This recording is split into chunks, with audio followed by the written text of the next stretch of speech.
What the hell is going on, folks? I am Goat. Welcome back to Warframe. Hi. As the title would suggest, let's talk about some frames that are a little slept on. And what I mean by this is either frames that just have low playtime, have had some interesting augments come out to really kind of change their playstyle to be a little bit more crazy, or just generally, in my opinion, either old or misunderstood frames. Now, granted, there's going to be subsumes involved, there's going to be Archon shards involved with some of these. There's kind of a lot of shit that you can do with these frames, and the versatility of builds just keeps getting better and better and better. And yes, I'll be the first to admit, most of the time augment mods are... I mean, they're like wrapping gauze around an open wound, right? The obvious problem of a frame, whether it be survivability or damage output, or just an ability function not quite functioning the way it's described, so they throw this chuck augment mods at us, and they're like, better than redesigning a frame. So they're band-aids. Now, there's the obvious frames. As of right now, some are old, some are new, or either older. Some aren't that old, like Calervo, Dante, those aren't that old. There's some pretty obvious frames that are just pretty damn good, and we'll go down the list of those first. Revenant, Ureli, Neja, Ember, Mirage, Citrine, Calervo, Dante, Frost, Mag, Protea, Hydroid, Inaros, Wisp, Jade even, Azaku, Titania, Korra, Octavia, Dagoth. Yeah, I know, I'm putting that one out there. People that don't understand her, I don't know what to tell you. It's actually a pretty damn solid frame. Gauss, Mesa, Gyre, Garuda, Saren, Stynex, Hildren, Nidus, Wukong, Atlas, Baruch, Grendel, Volt, Nova. Limbo's kind of out on his own. Banshee, she's just got her problems. It's sleeping on her is kind of an interesting problem. Ash, Rhino, Vauban, Valkyr's another one of those. Gara, high maintenance, but Ivara, self-explanatory. Chroma, I've already spoken about. And Caliban, reworked, pending. So those are the ones we know about that have some high functionality. But as you notice, as I read through the list, there's some I did not mention. We're going to talk about that. Now, I've posted a previous video on the first frame of our list being Trinity. Now, Trinity was for the longest time the lobster butt queen of squad support. Seriously, it looked like she had a crustacean's ass. Still does with her prime skin. Well, and her regular skin. Once you get to Tenogen, it's not quite as bad. But Trinity was widely known as being the, pure squad support, keeping herself alive so she can keep everybody else alive, feeding energy, so on and so forth. Well, then you take that to a solo, or a solo perspective, to where, sure, if somebody's close to you, or close-ish, they'll reap the benefits. Sure, 100%. But in the grand scheme of things, this entire build is focused around solo play, and if you're close enough to me, feel glad that I gave you stuff. Shards are duration, some casting speed, and then some duration, and we have Nourish on here for a twofold thing. We have Nourish on here for energy regen, and we have Nourish on here for energy, overall damage output for the weapons being base and viral. Build is as follows. Very simple. I say very simple, but it is a dual augment with a multi-efficiency setup. And why, oh why, would I have Arcane Resistance on here? Because she's a shield tanking frame that literally uses one mod to shield tank. She uses Augur Message. So every time you spend energy, that energy usage is converted into shields. So you just constantly brew up shields over and over and over and over and over. So as long as you don't goof and let her third go down, or just stand completely still, you're pretty much invulnerable to almost all fucking incoming damage. You're just redirecting it kind of like Nidus does, except for Toxin. Toxin is that one damage type that just directly affects health no matter what the fuck you do, and because she's shield-based, she doesn't have a lot of health. So a real nasty, let's say, a Toxic Eximus, or Venomous Eximus, runs up on your ass, you're going to die within seconds. This pretty much alleviates that particular problem. That is a to-taste thing. Usually if you see it, you don't need to stand your ground, just jump, move, kind of like Jade Eximus. sometimes you cannot avoid toxin procs, especially when you're on infested missions. So it's kind of the thing of, you know. So yeah, this is a 4-forma setup, and you can even see that the 4-forma isn't even necessary. It's actually more like 3-forma. But between toxin resistance and then arcane resistance, that puts you in a position where you can basically not have to worry about toxin resistance. It was actually, toxin resistance was literally on there just to show. That's what I thought. Toxin resistance was literally just on there to show someone else how to build without having that arcane. So I mean, something to give you a little comfort. You can do physique. I mean, you can do ready steel if you wanted to. You pretty much put whatever fucking aura on here you want to. Personally, I think I'm going to go with sprint boost. Why not? Let's change that around. So weapons are exactly whatever the fuck you want to do, because one thing that she does do is she armor strips, she weakens enemies, she does all sorts of goody stuff. The way Nourish is the obvious. So let's go to Energy Vampire, because we're using Vampire Leech. So we're converting 150% energy by using Vampire Leech. So the way that works is, let's go right back to it. Augment. Excess energy replenishes shields by 150%. There's the other mod. Abating Link, which is off of her third ability, reduces armor rating by 60% on enemies targeted by Link, which basically means that you're going to just absolutely rip the fucking armor clean off of motherfuckers very rapidly. It's a good time. So yeah, between this and this, she's just shielding up like a son of a bitch. I don't know why I keep going out of that. So anyway, so basically, you have an enormous fucking range, a large radius that affects this. Kind of crap duration. But the beauty is that it's true percentage damage. So when you cast this, the enemy has already been blasted with 53% just true damage. It's a good time. It just boogers them up, makes them easy to kill. Link, I mean, any damage taken while Link is active will be channeled to nearby enemies. Now, that being said, it says any, let's say everything but Toxin, because Toxin is the one that goes, nah, I don't believe in that. So you can link up to 3 enemies with a 75% damage reduction, which is pretty solid, has a very good radius, and has an okay duration, but with the ability strength on the build, the armor reduction is actually 128%, so yes, it's an armor strip.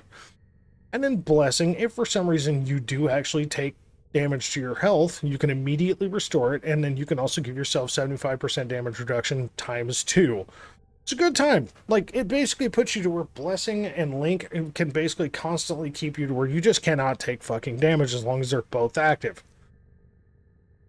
Weapons, like I said, they're whatever. Now, not every one of these frames is going to have, playthroughs, because some of them are just going to be simple walkthroughs. But Trinity is one of those, she's kind of a, I gotta see it to believe it. I mean, this would be like saying, here, I'm going to take Wisp, and I'm going to solo high-armored enemies, and I'm not going to have to do any jumping, hopping, anything crazy. I just want to do my job. Like this, just give me energy. I could literally just start the mission, energy channel 1 motherfucker, and be fine, but... good to go. My god.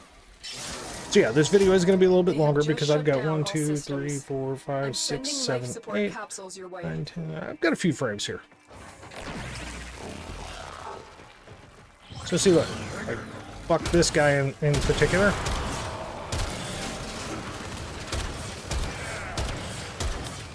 I got it. If my aim could get any fucking worse.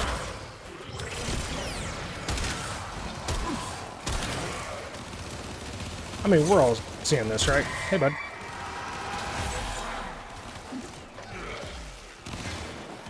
Like, this is just stand here, make them not like you. Let's see if we want the damage output. I mean, we're already using the miter, so basically everything's gonna fucking die anyway. See? You let the link go down, all of a sudden, it's a little bit of a problem. And one of the big problems with this setup is that the durations suck, hence why we have all the duration Archon shards on here.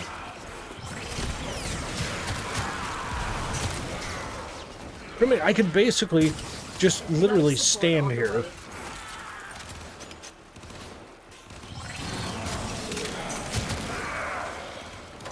and just let these fuckheads just shoot at me. And the worst they're gonna do is very gently chip away at my shields, which you don't want that. You don't want that to be the thing. You want to keep your shields going. But like, what are they really gonna do about it, right? Like that guy, you hit them with that true damage, and just you can see their armor and their health and all that just go down. Look at this. This is supposed to be a support frame. So that's Trinity, right? And the only acolyte that makes life even remotely interesting on that particular aspect is violence. Now, is Trinity perfect for everything? Absolutely not. But I think Trinity gets quite the bad rap because you can literally slot in 2 fucking augment mods and just absolutely go ham with pretty much whatever the fuck you want to. Now, another slept-on frame. I say this so much. Zephyr. Zephyr is unbelievably slept on. And the best part is, as you can see, I only have 1 shard on her, right? 1 shard. Energy max. Because her first ability, if you stay in hover mode, can be a little fucking interesting, right? Now, some people will sit here and they will do, you know, aviator, and they'll do aerodynamic in the aura and the Axillus. And if you plan on playing her in hover mode, that's crazy, because that's the only place where that really applies, aside from if you're bullet jumping, because she's only susceptible to melee targets because of turbulence. Create a wind shield around Zephyr, reflecting all incoming projectiles. So you cannot be shot if you're in the fucking air. Airburst is a grouping ability. Tailwind is very, very simple. It's basically here I'm going to hover, and then the 4th ability is Tornadoes. And the thing that people always get confused with Tornadoes is that, first of all, you can invert this to where Airburst and you know, Tailwind and Tornadoes can all be inverted on their function, so you don't have to like hold and do that crap with the other abilities. But Tornadoes have either basically drunkard Tornadoes, basically roaming ones, or you have 3 static Tornadoes you can throw in one area and basically just sit in the group and wait for it, and you don't even have to shoot the fucking enemies, is the best part. And as proof positive, like, I'm running the Torrid, which obviously good, but I'm also running the Agrit. Okay, also not so good. I know I should just hit repeat mission and save myself that little few seconds, but whatever.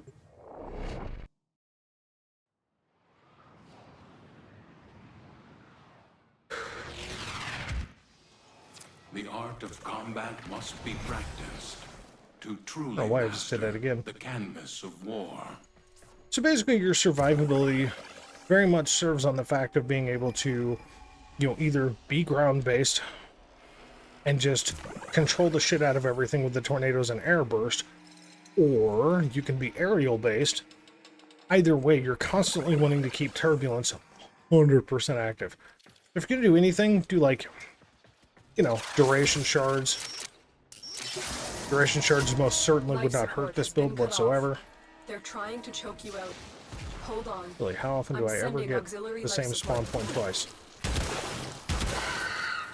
Okay. So, let's go airborne. Okay, just did that.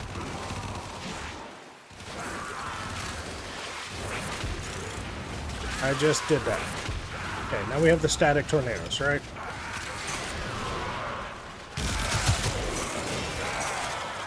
I mean, hi. I'm not shooting them. I'm shooting the fucking Tornadoes. Anybody in them fucking dies. But see, like, here's the Agrit. See, look, they don't like that either.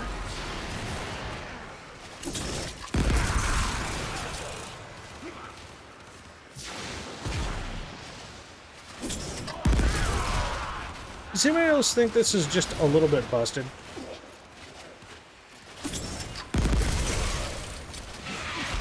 No. Do I need to be up in the air for this? Abso-fucking-lutely not. Tenno, prepare for life support.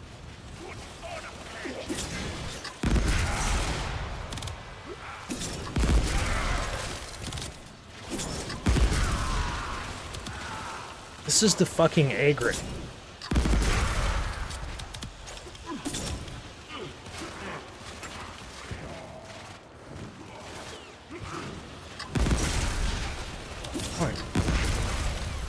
This is Zephyr. I mean, turn on 3, turn on tornadoes. Group of enemies, try to stay away from the tornadoes. You can build into range, but honestly, I found that the range doesn't need to be super ridiculous because you want to actually kind of have an area of control, not just this massive area of, oh fuck, I need to go find this tornado, even when you cast the static ones. Zephyr, incredibly good. Okay? Zephyr is incredibly good, and it doesn't matter what fucking weapons you stick on her, really doesn't. Now, Corvex, this is one I do not need to do a playthrough on. This is very simple. You can see I have the AX-52 on him. Because it's a single target line, a very, very specific line of sight type weapon anyway, and this is kind of Corvex's bread and butter. Now, the shards might seem a little weird, right? So the shards are parkour velocity, health, effectiveness on energy orb, and 45% maximum energy filled on spawn. Now, I'm going to tell you right now, the last two, hell, really, these 4 are completely unnecessary. Okay? The first one for parkour velocity, I find that Corvex is very slow. So, I mean, with him having a 0.9 static speed, a little bit of parkour velocity is kind of a given. It's kind of helpful. But again, the entire Archon shard setup is completely to taste. Now, what I've done with him is just as I showed when I did Corvex, his shrinker or whatever pillars, his first ability, it's not really amazing. Okay, it's just not. I've seen people use it. That's great if you like it, but it's not really amazing. So gone with Nourish on this because he is a energy hungry motherfucker. Okay, 100% energy hungry motherfucker. So, having a 25-second base duration, like, honestly, you could do duration shards here instead if you don't like the shards that I'm running. Yeah, the AX-52 coupled with this, which is why I'm actually the other reason. But running Nourish, I'm getting a 55% base damage increase, plus 124% viral increase, plus energy regen, all 3 very nice for Corvex. Part 2 is Wrecking Wall Augment. It's a good time. It's a really good time. You cause damage vulnerability, you armor strip enemies. Granted, the range of the ability is a little wonky. Some people don't like it. That's fine. You don't have to. Basically, a whole bunches of status resistance, and basically whenever you get a kill that's based on radiation, it just replenishes the fucking ability. Including using the wall. And including using this motherfucker, which, once you use the wall on enemies, you basically fire a beam of death out into the enemies that are all lined up in front of him, and they explode like popping popcorn and then chain react to the next person down the fucking line until the either ability status duration runs out or they're all fucking dead. Corvex is a very, very simple frame to build. He's just basically high armor, high health, doesn't really give a fuck about his shields, and this is the build. Yes, there is 2 Umber Forma in here. You can also see the number vitality is a blank. It's not even necessary, hence why I put the health shards on him. But I mean, the way I've got him set up right now, he's running at an 89.1 damage reduction prior to the status immunity, which is great. And it's really simple. It's just really simple. Works amazingly well. So, personally, I think he's slept on for being a little bit more of a tanking frame. Yes, his big downfall is that he uses a lot of fucking energy. So having, a companion in here, something like Death Cube that can give you something like Energy Generator, even having equilibrium shards on there, so since deconstructing can actually help you with that. I mean, hell, you can even, there's a lot of ways to go about this. Running equilibrium on the build, sacrificing something else, but running equilibrium on the build with a couple of equilibrium shards in lieu of doing Nourish can give you lots of options for that first ability, Subsume. The Corvex, highly slept on. Okay, exceptionally slept on. So another one, Lavos. Now, you guys have seen me run the shit out of Lavos. I am not going to do mission play on Lavos. The running joke behind Lavos is very simple. Lavos is a great railjack pilot. That's true. In my opinion, I think he's the best railjack pilot. I mean, Hildren's pretty close. Hildren does run a good second, but Hildren doesn't necessarily always tank in all of the higher Veil missions, so where Lavos just doesn't really give a shit. He'll just stand there and take bullets to the face. So the shards are armor, guess what? Armor, and then casting speed, and then more casting speed. And that's the thing, is casting speed. His casting speed animation does suck. Can you do something else like a Crimson Shard for strength. Absolutely you can. Can you do anything else for these shards? Aside from, I would highly recommend one Tau Forged Amber for casting speed. 100% you can. But this is a pure armor health tank frame. That's what he does. He is he's basically a elemental frame that wants to sit there and absolutely status proc enemies to whatever damage they're weakest to, which you control, and then you basically just tank through and kill with whatever remaining damage you have built onto your weapons. Typically, Viral is a very good option to run with Lavos because you can actually basically have your own, like, Expel Grenier, Expel Corpus, basically faction damage coupled with hit them with Viral after the fact, and they just pretty much fucking die. But this is the build, and yes, it's 6 Forma and an Exilis adapter. And it is 1 Umbra Forma. Fully get that. Some people are going to be like, bro, why? I've shown this off time and time again. This fucking build is ridiculously good as it sits. I mean, we're talking 89.5% damage reduction on top of having 2220 health with Arcane Grace, which means I have a lot of wiggle room for Arcane Grace to trigger constantly. Which means it's very hard to die with running normal casual gameplay. Again, I'm not saying he's some top tier frame. He's, B tier frame. B, C tier frame. But he's really good if you just want to make shit easy. A lot of people say he's too clunky. Okay. If you can't handle, like, all these people, I see these same people, no bullshit, I see these same people talk about how too clunky Lavos is because of the way that you have to stack the abilities and the cooldowns, right? Yet, you have to do 3 times as much to use Dante, and Dante's OP, but nobody claims Dante's clunky. Now, I'm not comparing... It's like apples and grapes here, okay? Like, Dante is a better frame, yes. But if you're going to compare just having to hold buttons, you have to do that with Dante 3 times, to where with Lavos, guess what? You only have to do it twice. Well, it's really 3 to 3, so it's kind of apples and apples as far as how you use them, but it's apples and grapes compared to your apples and oranges on how powerful they are. This fucker tanks, Dante tanks, plus does output damage. So yes, Dante is obviously the better frame. Wouldn't dispute that for a moment. But if you want something that's just literally just going to absorb damage, but also be able to re-heal yourself in case Arcane Grace isn't working quite fast enough for you, wunderbar. This works awesome. Next slept on frame. Next slept on frame. Some people will go, no, he's not. Yeah, he is. Loki. Loki is an unbelievably versatile frame. Now, am I going to sit here and preach that Loki is the OP god of all Warframes? Abso-fucking-lutely not. I will not do that.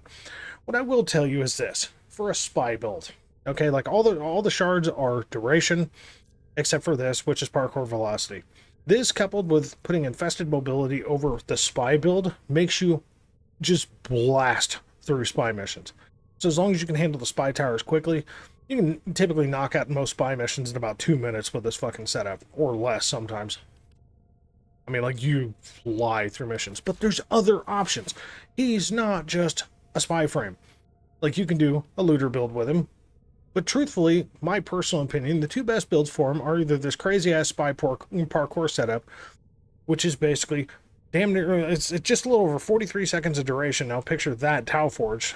You run hushed invisibility on there, nobody's going to hear a goddamn thing you're doing. Makes it very good to do, like, captures, rescues, and spies on the steel path and still be able to spawn acolytes. And then the only real threat that you have is the acolyte. That's okay. But if you want short-term bouts of just pure invincibility, then you can go to something more like this. And this also seems bonkers, but it's hilariously funny. Okay? So basically, switch teleport.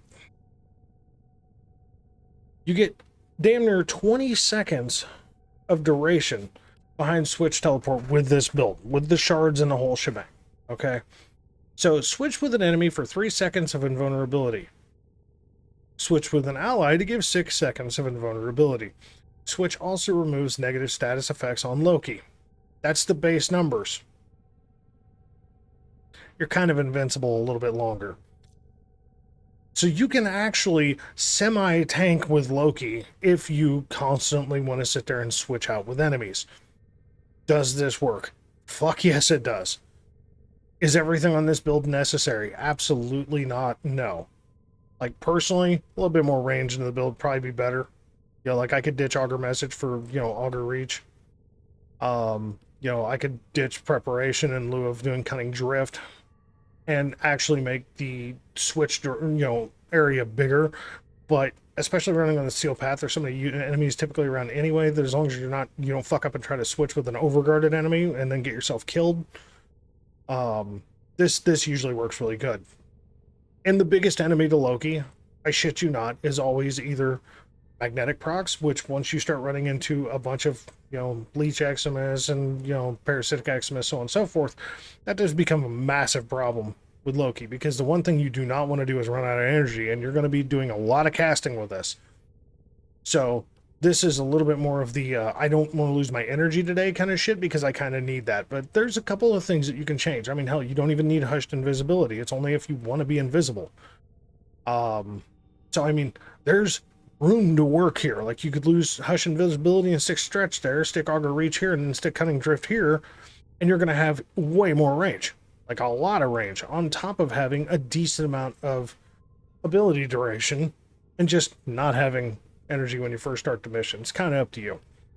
But Loki is actually surprisingly very slept on. Personally, I think he's probably one of the best spy frames next to Varuna, except for the Lewis spy. I still say Limbo is the best Lewis spy frame, but that's just me. But aside from that, I mean, here we are. This is just generally a good fucking time. So, yeah, he could be sleuthy, or he could just stand there and be like, I'm not gonna die until I fuck up. That's kind of what Loki does. You usually won't see me running the safeguard switch, you know, build, just simply because I have tank frames. I don't need to run Loki that way, so I typically just run him as a spy frame, and he's very good at it. You know, and yeah, Wukong, great spy frame as well. Don't want to throw that one out of there. Wukong is one of the speediest spy frames out there, especially if you're running, excuse me, if you're running his twin, because a twin will basically cover your ass while you're doing the ciphers. Next, slept on frame, Equinox. Now, I just showed this not too long ago, so there's really no need to walk through this. This is a pure day form build setup. Okay, this is ability strength, a little bit of health, because you do not build into health into this build at all. Casting speed, and I mean to tell you, both of those are very necessary for survival purposes. As far as the abilities, you swap out her first ability, which is the whole, you know, metamorphosis. Swap it out for Terrify. Set your colors to basically be day form, so white. And then put Terrify on here. Now, normally you would think that, you know, this is kind of a problem, because this armor strips upwards of 37.5 meters. But when, you know, the radius of the fourth ability blowing up is 45 meters, it gives you a little wiggle room, especially since it's a cast kind of setup. So basically you cast Terrify, then you turn this ability off, and everything fucking dies. But the whole point is to basically armor strip. And then Rage is damage vulnerability on enemies. It's kind of unnecessary unless you get a really tanky fucker. But you constantly have Provoke. Excuse me. And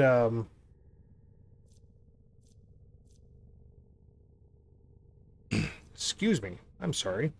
Yeah, you constantly have Provoke, and you constantly have Maim going all the goddamn time. And the whole reason being is that, like it says, okay, in day form, enemies afflicted with slash status effect, deactivating the night form to restore health and shields for Equinox enemies. Deactivating while in day form will cast a wave of slashing force. How that is accumulated is with kills. So basically, this is a very high movement setup. You run around, you get a whole bunch of kills, and then you jump into a room with a bunch of dickheads, you hit Terrify, you release the fourth ability, and everything fucking dies. Okay? And yes, there is kind of a cap number. Like, basically you want to be at about 1.5 million built up on the fourth ability before releasing it, because otherwise some of the Eximus or heavy units could survive. You get to 2 million, it's a good time. Build's very simple. It's this. It's 2 damn Forma and an Exilis adapter. And Blessing is on here just so you get a little bit more wiggle room as you go higher up in level. You know, could you do multi-augmented? Absolutely. You want to just constantly stay high motion? Yes. Multi-augmented will just make her that much more powerful, but it's completely unnecessary. Looks absolutely nuts, but it 100% fucking works. Super slept on setup. Let's see here. Sevagoth. Now, Sevagoth is one I'll show. Oh, God. It immediately points it to Shadow, because why? Sevagoth is such an interesting frame with such a goofy extra thing. Now, some people will argue with me, and some people will be just fine with this. I think I probably have the majority consensus in saying that Sevagoth Shadow fucking sucks. Sevagoth Shadow is basically just a mirror image of what Sevagoth does with a way clunkier movement. People want to talk about clunky and Lavos? No, let's talk about Sevagoth Shadow being clunky as shit. The movement is weird. It has the same fucking abilities as Sevagoth. What the fuck is the point, aside from having big-ass claws and the fact that you can yank people to you? Okay? Now, on that note, we're going to go show Sevagoth. But the shards are health, energy max, casting speed. Sounds weird, but it's actually kind of for a reason. And then one regular violet shard for a little bit of equilibrium love, right? And the build is, yes, it says 8 forma. Try not to pay attention to that because there's some over polarizations here. Because it doesn't make sense if you look at it. You're going, what? Yeah, no, I had to polarize over bad polarizations when Sevagoth first came out. If I remember correctly, this would have been 5 or 6 forma, actually. But I had to polarize over a few. But basically what we're looking at, and this reads so weird, okay? So Shadow Haze is a Reap augment, okay? So this is Reap. Okay? But it also says Death's Harvest, right? Well, where's Death's Harvest? Death's Harvest is kind of not a thing. Death's Harvest is an ability for, on the Shadow. It's actually the name of the second ability on the Shadow. Second or third ability. But it's basically the same thing as Sow. So basically, you basically plant seeds of death, and then you reap them with the first ability. What Shadow Haze does is it allows you to create 3 shadows that bounce all over the fucking map and absolutely kill the fuck out of stuff, but you're also debuffing enemies, you're causing damage vulnerability, mild amount of radiation proc, so on and so forth, and then you're also doing true damage per second with Sow, which is a really good time, plus causing that little, you know, seed of death inside of them for Reap to attack. And Gloom is the obvious, it just slows enemies down, you use more energy, the more enemies are around you. Pretty damn simple. You also lifesteal per enemy kill 7% of your health. So it's pretty fucking like the clicker or the kicker, sorry, behind Sevagoth is that you can die with him if you try to do a static playstyle. Now again, I say it so many times, Warframe is a very high movement based game. Unless you're running just a pure tank frame that just cannot fucking die, something like Revenant with Mesmer Skin, or Neja with Warding Halo, so on and so forth, Ureli with Merlina, you know, it's kind of fucking, you know, it's kind of easy to die with quite a few frames, especially the way you tend to want to build them. So yeah, health and an Arcane Blessing on here really gives you quite the wiggle room with Sevagoth to kind of do some crazy bullshit. But the fact that you can basically use abilities to kill all the acolytes but fucking, but violence, that's a thing. Yeah, I mean, it is spam casting. As long as you have cast already on the acolyte and you just spam cast a shit out of Reap, you'll literally kill the acolyte at normal, you know, levels of gameplay.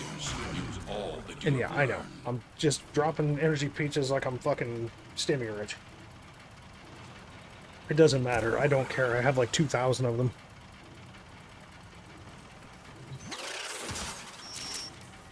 I really did that. Life support has been cut off. They're trying to choke you out. Okay. Hold on. I'm sending auxiliary. First, we're gonna do this. So they're already getting all fucked up as it is. Okay, now this is already done. Now this is where shit can get real fun. Yeah, you can see I'm using the fucking Grimoire, for Christ's sake.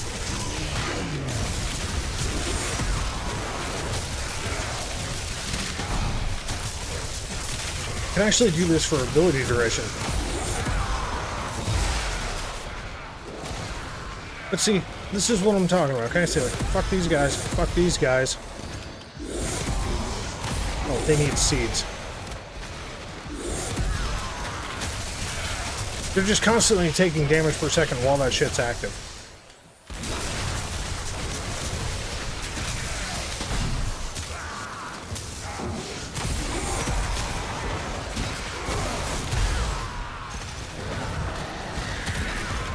Get ready for a capsule. I mean, like, how is this a fucking bad thing? Seriously. And with Sevagoth Prime coming very soon,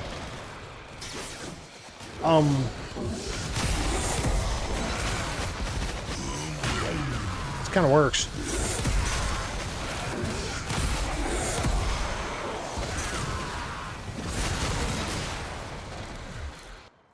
Sevagoth is so slept on. He's ridiculous. He's not OP. I would put him as a solid B tier frame. There are frames that are better, but Sevagoth has become quite interesting at just absolutely killing just groups of enemies. So it's a good time. And I know, I could just do that, right? See? In the arsenal. So what's another slept-on frame, right? Another slept-on frame. Haro. Specifically Haro with his base kit. Now, why? Why would I say this? Because the obvious choice to get rid of would be Thurible. Okay, and I know that's where a lot of people get rid of it. But why is Haro so slept on? Well, Haro is a huge squad supporter, especially if you are running Thurible and his fourth ability in itself. But Haro is quite the interesting frame. He's extremely fucking powerful for his critical output, plus the fact you can be invincible. But here, let's just look. Overshield capacity doubled. Nice. Start missions at maximum energy. That's always a nice thing, so you never have to think about things like preparation or shards for excess energy or anything like that, right? Condemn chains enemies down, so basically if they're not overguard, you can chain them down, and yes, you can use this on acolytes. Chain enemies down, you gain overshields, or at least you gain shields for every enemy that is chained down to the ground. Doesn't last very long, doesn't need to. The range doesn't even have to be that fucking good, because 23 meters is more than enough, trust me. Penance. You basically sacrifice your damn shields in lieu of healing yourself, giving yourself fire rate, giving yourself a potential for life-stealing function, and a massive amount of reload speed. So something like the Trumna with him, go burr. And it reloads very fucking fast. You use basically this in conjunction with this to basically sacrifice your fucking shields, go back, use Condemn, get your shields right back, and go ham. Thurible is very simple. You basically swing around this thing like a dirty priest, and then when you stop, there's a little meter that goes up and tells you how much energy you're going to get per kill, and then you get bonus if you get a headshot kill, so on and so forth. But basically the way that this works is that anybody within, you know, like, I think it is the 23 meters. So as long as somebody's within 23 meters of you, every time you get a fucking you get a kill, they get fed energy. You feed yourself energy in the same way. Thurible is the most useless of his abilities, but it's also highly functional for solo play. And then finally, Covenant. Covenant is so fucking interesting because it's a two-sided ultimate ability. It's very, very strange. And it's also very awesome. So basically, 1/3 of Covenant is pure damage invincibility. You just, you know, so the way you look at this is the total duration is basically 32 and change seconds. 10.77 seconds of that is pure damage invincibility. You just cannot fucking die. The other 21.54 is retaliation, basically bonus crit. Yeah. And then you get a crit increase percentage-wise of crit per 100 damage that you've taken while you're being shot, and you get a 4 times headshot multiplier by having this ability active. Haro is really fucking good. Okay, now the function is ability strength. Guess what? Corrosive, that's more for weapon usage. And then casting speed. Because, yes, Pennant and Condemn can kind of be a little slow and clunky in spots. Funny enough, the weapons that are on here aren't even, like, at least the Amprex and the Broken War aren't even weapons that I normally run on him. They were actually something I was joking around with and testing with. But I went ahead and colored them to him just because. but they actually work surprisingly well, especially built on a corrosive build. But the build for Haro is this. 3 Forma and an Exilis adapter, and have a nice day. You can regen your own health, so Arcane Grace is not necessary. Couple Umber Forma for this much investment is actually kind of necessary, but you don't have to do an Umbral stack, I can tell you that right now. There's a lot of ways to build Haro and make him exceptionally good. But the thing of it is that there is another funky way to go about this. Haro is also very good, I'm sure a lot of people have seen it in missions, by running Thermal Sunder over Thurible. Basically procking the shit out of enemies. It's a really funny way to just quickly nuke the shit out of maps. Or at least prime enemies with so much godforsaken damage that this dirty priest comes flying to fuck in and just finishes them off as they're flailing around on fire or when they're procced cold. It doesn't really matter. Haro is a very good frame. Don't be afraid to use him, okay? Necros is another really, really good frame. Now, is Necros OP? No. But the way I've got him built is actually pretty funny. You don't need Soul Punch, okay? Soul Punch is helpful for his 4, especially. But Soul Punch is like the one ability that you can kind of get rid of and not have any problems. So his abilities would normally be Soul Punch. I stick Condemn on here just for a little added survivability, which is fine. Terrify is his armor stripping ability. Doesn't take that much ability strength to get it. Desecrate is his looting ability. It's a good time. And then, of course, Shadows of the Dead. Now, this is not a farming build. This is actually just a Steel Path playing build. Now, the beauty is that the Condemn part basically gives you the buffer for the health multiplier, okay? So you have a damage multiplier, health multiplier, and a shield multiplier, which comes in handy with using Condemn. And the enemies, the resurrected enemies, they are a little bit cumbersome to deal with in a squad. Some people end up shooting at them and bitching at it and everything else. You know what? This is how Necros does his thing. So just leave it be. Stop bitching at Necros players, okay? So like we have casting speed, those will be Tau Forge because god damn, he's got some of the worst animation speed ever. And a little bit of energy max on both sides of this, just so you have a little bit of wiggle room with Desecrate. And yes, you can use Despoil because like one of the guaranteed drops from Desecrate is health orbs. So you can replenish your health orbs, and especially if you're running something like Arcane Blessing, that gives you a lot of wiggle room on using that particular augment mod. Personally, I'd just rather use energy because I never fucking run out of it with him. This particular build is 4 Forma, an Exilis adapter, and basically not dying. It's a pretty damn good setup. Now, if you want a really, really funny setup to go with, you can actually do something like the Ripkas. Now, the Ripkas are a hilarious, hilarious addition that you can add to Necros. The reason being is because of this. 100% gore chance for the Ripkas. Now, the Ripkas are not that amazing. Okay, like this roll, pretty damn solid. Okay, combo duration, shit ton of critical chance. Yeah, but the Ripkas are not like that amazing type of weapon. They're really not. But what the gore chance does is the gore chance basically means that you're going to chop enemies up when you kill them. Necros desecrates bodies and body parts. So if you cut an enemy in half or you chop their arms off, you will desecrate all of that, which means more loot. So keep that in mind if you're doing a looter build. That that works really well. Ripkas, good idea. Very, very, very good idea for Necros. So just putting that out there. Again, like I said, this isn't a pure loot build. I mean, I could absolutely build to that, but I just don't want to. This is just how I play Necros, and it works very, very well. You can even go so far as to use his, for fuck's sake, which fucking augment is it? Is it the Creeping Terrify, I think? Yeah, so you can get reduced, reduced enemy speed around you whenever you hit Terrify. Then we have more time to kill them. So it's kind of like a half-ass Gloom whenever you armor strip them, which is pretty handy because they don't have any fucking armor.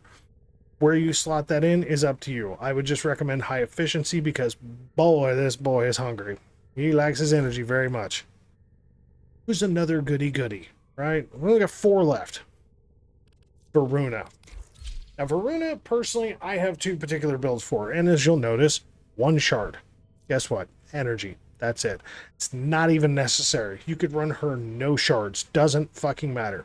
Veruna has two very good solid functions. She has either her spy setup, which is what I got on here, and with no fucking shards whatsoever, her duration is 21.7 seconds. If you were to stick, I think at one point I had 4 Crimson Shards on her. She's like 45.5 seconds on ability duration for her Shroud of Dynar. But this particular setup for Spy, or for the Wolf build, sorry, the Spy build is different. Here's the Spy build. 44.94, and that's without shards. So yeah, it was like a minute. I take that back. So this is a Spy build. Firewalker is purely just, I'm just throwing something in there. It doesn't fucking matter. Yeah, Arcane Nullifiers in case you're on a Grenier map and you go through one of the fucking magnetic things. Well, any attack that you do breaks your invisibility. So if you just run through the damn thing, it doesn't matter. You don't get your energy sapped by a stupid Grenier door. And you certainly don't want to be doing, like, an infested spy and have a toxin proc blast the shit out of you. That's a bad day. Or kill a Nox and run through the toxin, because this isn't really built for a whole fuck ton of health or regenerating health. Now, you can do it. You absolutely can, but you don't need to. So, but this is that, okay? This is a spy build. Now, the wolf build's a little bit different. Ulfrin's Descent is basically a really, really, really funky way to just constantly stay in the wolf form. Okay? It really is. I mean, it just is. As long as you kill an enemy with slash damage, which is pretty fucking easy if you're using her 2 at all, as long as you kill an enemy with slash damage as its final blow death, you regen constantly the slash proc, and you can just almost perpetually stay in her wolf form and just basically slash the shit out of everything. Yes, Archon's included, except for violence. She can be a little energy hungry. Not going to say she's not going to be, because you are spamming her 4th a lot. So yeah, something like Equilibrium is very much recommended. Probably a couple of Equilibrium shards just to really give yourself a buffer. But this in itself works very well. So you got 2 very solid, very, very, very different builds. It makes Veruna a very interesting frame to run. And you can even go so far as to do like a grouping ability, which, wait for the delay. There's always a delay. There we go. You can actually go completely over her 4th ability and use a grouping ability. It doesn't have to be Air Burst. It could be Ensnare. It could be Larva. It could be whatever the fuck you want it to be. This is purely to work around Lyca's Hunt and Fangs of Rosk. It really is. It's basically a whole bunch of status effects on a whole bunch of enemies to get a whole bunch of health and energy. And then you just group them up. So this shit just stacks, explodes, and continually stacks. So as long as there's enemies around it, you can continually group up. Oh, it's a good time. So technically, 3 very interesting abilities for 3 very different playstyles. Veruna is very slept on. Like, there's some people that love her, and then there's some people like, I get it. So, Oberon. Now, I just talked about Oberon. Oberon needs a rework. Really does. Not going to question that shit. He really does. What do we got in here? We've got shield capacity. Shield capacity, and guess what? A little bit more shield capacity. Why would we do that? Because we have Condemn. Now, again, a lot of people are going to be like, why the fuck are you using Condemn in lieu of Smite? Right? Like, why would you do that? Well, first of all, allied companions receive 25% health link, armor link, and shield link from Oberon. In addition, your companion receives an instant revive per mission. That one's kind of stupid. Like, this is part of where I'm like, y'all need to fix this bullshit. Condemn is basically a buffered survivability for Oberon. So, casting his healing ability, if you lock the bitches in place first to where they can't even shoot at you, makes it a whole hell of a lot easier. So, it's kind of double downing on survivability, because Oberon's a self-healing frame. So his second ability, Hallowed Ground, basically you cast grass. The grass is irradiated grass, so apparently we imported this bullshit from Chernobyl. Now, if you're running the Hallowed Eruption augment, as you see, you get 100% added duration, so it does last longer. That's a good time. It's got a pretty damn decent range to it, although it is angled, and you can now only cast it once for some stupid fucking reason. Oh, no, that's right. You can only cast it once with Hallowed Eruption. That's what it is. So if you're running Hallowed Eruption, you get a, whole lot more duration, but you only get to cast it once. Basically, you paint yourself into a corner with it. But this basically goofs enemies, make them attack each other, so on and so forth. So as long as it's not an Eximus, it's a good time. Then you have Renewal. Now this is your healing function. You get an initial heal, and then you get health per second. You also slow your own bleed out, you get a bonus armor, and you get a buff duration. It's a good time, right? It's a good time. It works fine and dandy. You can kick it on and off. You don't have to sit there and do health per second, so you're not constantly draining the shit out of your energy. And then, of course, you have Reckoning. Reckoning is a very, very interesting armor stripper. 210% ability strength. Armor strip.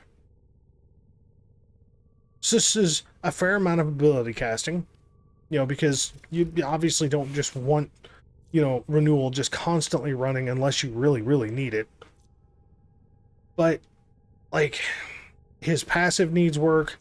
His Hallowed Ground, I personally think, definitely needs work. Renewal, I think just having a castable initial, you know, a castable healing function, you know, and then changing up a few of the things that it does, like maybe, you know, here, you know what, I'm going to cast healing and energy on myself. That'd be nice, because, I mean, if we're going to say renewal, let's just renew, like, everything. Now, Reckoning, I don't have a problem with. What I do have a problem with is its damage and its radiated damage. Like, these numbers need to be better, okay? The armor reduction is fine. The blind radius and blind duration is fine. Health orb potential drop is fine. All these things are fine. I don't really have too many problems with Reckoning. You know, and then obviously you can run something like Phoenix Renewal on here. You know, 100%. You actually absolutely can. Taking fatal damage while under the effects of Renewal will instead heal you and your allies up to 50% health. This effect triggers only once for each ally every 90 seconds. This is basically like a get out of jail free card. You come back with half your fucking health if you die, which is entirely possible with Oberon. But this particular playstyle makes him a healing, armor stripping, overshield, just constant force proc overshield brewing frame that confuses the fuck out of enemies and makes him a very interesting little weapons platform. So yeah, Oberon gets slept on quite a bit. He's not great, but he's got, you know, he's got some function. Excalibur. Now, I want to throw Umber in here with an asterisk, because again, I don't personally like the idea of sticking with all three Umber form, although I've done it with my own. Because yeah, the Umbral stack is nice, and you don't want to polarize over an Umber form if it's already on a frame. But at the same time, it does kind of limit the builds a little bit. But personally, Excalibur is such an interesting frame. His one problem is survivability, right? Like, Excalibur's one issue is survivability. No shards, no nothing crazy, but you helmet Theros strike over him. So now you've turned him into an armor stripper that can heal himself. That makes everything else about him pretty damn good. Because he's got CC, he's got direct slash function, like you can run his chromatic blade if you really want to. Which, you know, with ability strength, I mean, we're talking, you know, his the status on his blade is actually pretty damn good. There is other functional things, like you can actually do like health and energy with like his hunt on there. I mean, you could do pillage. I've done quite a few different test builds, and honestly, I found that the Theros Strike build is probably, at least for me, the most fun motion build. And you don't even need chromatic blade. I will tell you that right now. You can put any fucking thing else on here you want. You can bump back to duration and put some positive duration back into this build if you really want to, rather than chromatic blade. 100%. You do want some range, you do want some efficiency, you definitely want ability strength, and even having just base duration is perfectly fine. As long as you're set up like this, pretty good to go. You know, your biggest hiccup is he could take some fucking damage, but as long as you stay on top of Theros Strike, you're going to be good to go with him. It's actually a pretty good time. So yeah. And then the last one. Now, some people scream bloody murder that this frame is the goddess of all survivability. Others think that she is one of the most outdated frames in the fucking game. And I'm here to tell you, Nyx is quite the interesting character. Okay? And yes, I copied the Umbral Nyx off of Reddit, I believe it was. And you can tell I haven't used her in a while because the Amprex is on here. So, don't even remember what the hell this build is. Funny enough. Oh yeah, that's the little buddy. So her base kit. Okay, so like this is personally where I found that I was having the most fun with her. Okay, is assimilate. Okay, so an assimilate build. So you can basically move at half speed, right? While you're in her bubble of her fourth ability.